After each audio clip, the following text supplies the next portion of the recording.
Hello everyone, welcome back to my channel, or welcome if you're new here. This video was inspired by a quote I found recently while perusing Pinterest. Pain is a sensation, and sensations are to be enjoyed. I have no idea who wrote this, however. This quote was attached to a photo of what I believe is a collection of Catholic accoutrements that belong to Adrien de Mortier, the son of a famous French archaeologist. The small collection you see includes a sackcloth, mini crown of thorns, nails of the Passion of Christ, and some bags. It doesn't really take long to figure out why this quote was associated with such imagery. I personally found the items quite beautiful, which is why I showed them to you all fine people. This quote, however, has been stuck in my head for weeks. Not because of its association with the photo, but it got me thinking about the fear of the sensation of pain, how ingrained that is within us and our culture. It got me thinking about how pain is also such an important sensation, indeed a sensation to be felt. I mean, pain is an excellent teacher. It's an indication of growth. But what does this quote suggest when it says that pain should be enjoyed? With my development of sensualism, which is a lifestyle philosophy that I've been working on that is rooted in the glorification of sensation, the prioritization of experiencing the world around you, I felt that this quote was pretty important to expand upon. If you want a more in-depth description on sensualism, I will leave a link above. To prioritize sensation, to be receptive, to be sensitive, is the gift and curse of being able to experience the world so vividly. When you live your life in this way, when you are so keen, you are more likely to experience good and bad experiences more frequently. And honestly, sometimes we can look at those bad experiences as death dealing. But what if we did not look at those bad experiences in a negative light? Why do we so often attempt to avoid the sensation of pain? Why do so many of us let fear rule our life? Fear can be such a bully that it governs even the most basic of impulses. It can be as simple as not taking a different route on your walk home, or going to a different grocery store, or choosing a different genre of literature to read. The fear that I'm talking about, really the most insidious of fears, is the fear of change, of the new, of growth. Most people refuse to step out of what they find comfortable or easy. That, I would say, is death dealing. That is dulling the senses, blocking them off, honestly, just a complete regression. And all of us have definitely fallen victim to the fear of pain at one time or another, but to completely revolve your life around that fear is absurd.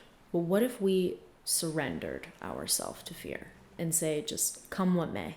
I hear so frequently, let fear guide you. Let it be the friend that opens up the world to you, that broadens your horizons, that expands your sensitivity. Pain is a sensation, and sensations are to be enjoyed, which means pain should be equal with pleasure as well as all the others.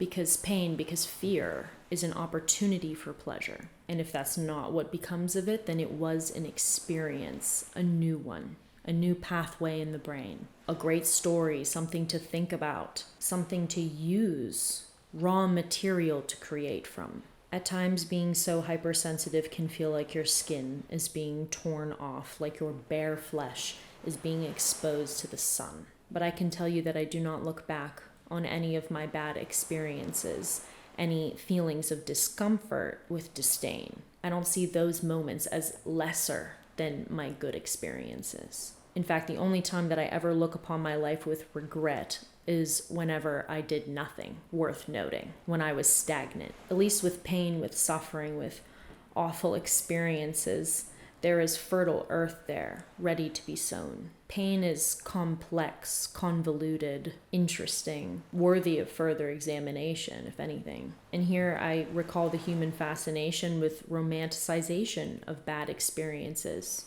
of turning horrible things into art, just reinterpreting them as an artistic medium. And really, that's not even a coping mechanism at that point. That's just human will, optimism, a chance to transmute pain into pleasure. A truly remarkable talent. Honestly, it's the instinct to adapt.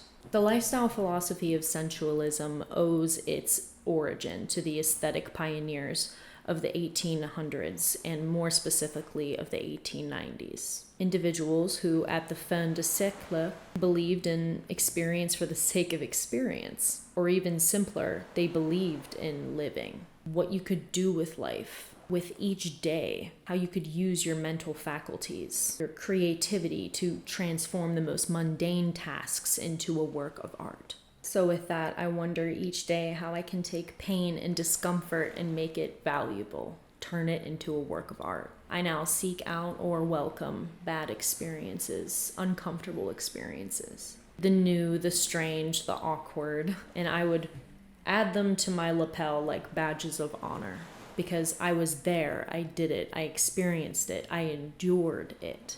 I aspire to be a highly decorated veteran of life. In an empty room, I aspire to be comprised of every book, every antique, every work of art that could furnish it. I aspire to empathy, understanding, looking into someone's eyes and seeing what they saw, sharing their pain, and together we exonerate one another with our kinship to achieve the sacred enmeshing of the human spirit. A day without recollection is a day wasted. How many will we waste? A day squandered by fear is an opportunity for pleasure disregarded. The day is an offering. The ability to witness it, a blessing. And the capacity to feel it, to contemplate it, to create from it, divine. And when I think about pain, I just see it as coming with the turf. Thank you guys so much for watching this video. Please do not forget to like and subscribe. Leave a comment if you'd like. I'll get to it eventually, I promise. I would stay in chat a little bit longer, but my camera is going to die. I'm really pushing it right now. But I really hope you guys liked this video. My videos now just seem to be expanding more and more upon my ideas of sensualism and lifestyle, so you're going to see a lot more from me around that category. That's what my last video was about, Mob Feelings. The video was meant to be about, it was meant to be an artistic representation of the actual sensation of mob feelings. What it feels like, what it sounds like, what it looks like when it stops time. So I hope you guys like that, for those of you who did watch it. All right, yeah, that's it. I will see you guys next week. Goodbye.